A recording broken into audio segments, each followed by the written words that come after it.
Magandang tanghali mga kapatid, kasabay nga ng paglayo at paglabas ng bagyong Nando sa ating Philippine Area of Responsibility.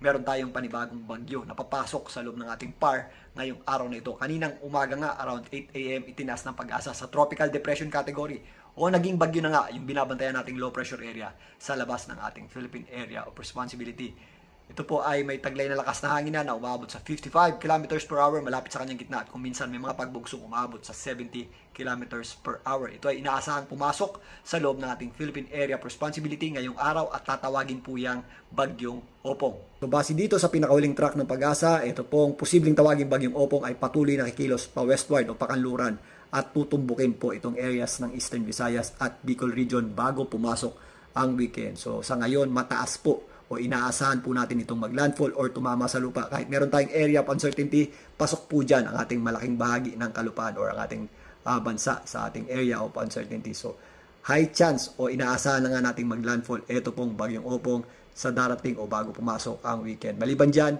ito pong Bagyong Opong ay posible pang lumakas habang binabaybay itong eastern section ng Visayas. As early as Thursday, mararamdaman na po natin ang epekto ng Bagyong Opong dahil medyo mabilis po ang pagkilos nito sa 35 km per hour patungo nga dito sa direksyon ng Eastern Visayas at Bicol Region.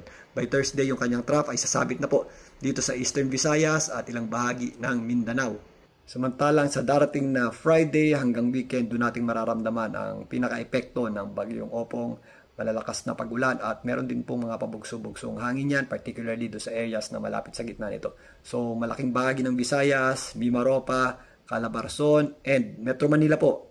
Sa pagpasok ng weekend, meron tayong mga pag-ulan na maaaring idulot ito pong Bagyong Opong. Maging dito sa eastern section ng Northern at Central Luzon, dulot naman ang inflow ng hangin o yung papasok na hangin sa papunta po sa gitna ng Bagyong Opong. Kasama na rin po dyan itong Zamboanga Peninsula at ilang bahagi ng Mindanao, yung itaas na bahagi nito. Dahil naman sa epekto ng habagat o yung inflow naman ng hangin na nanggagaling sa ibaba ng Bagyong Opong. Ngayon pa lang, inaasahan na natin maglandfall o tumama sa lupa ito pong Bagyong Opong. Kaya mag-ready at maghanda po tayo sa mga posibleng epekto nito, lalong-lalo na sa darating na Biyernes hanggang weekend. Kasabay nga ng pagtabi nitong Bagyong Opong sa ating bansa. At yan muna ang pagtalakay natin dito sa posibleng panibagong bagyong makaka-apekto sa atin sa mga susunod na araw. Ito po ang inyong Weather Tito Alvin na lagi may panahon para sa iyo.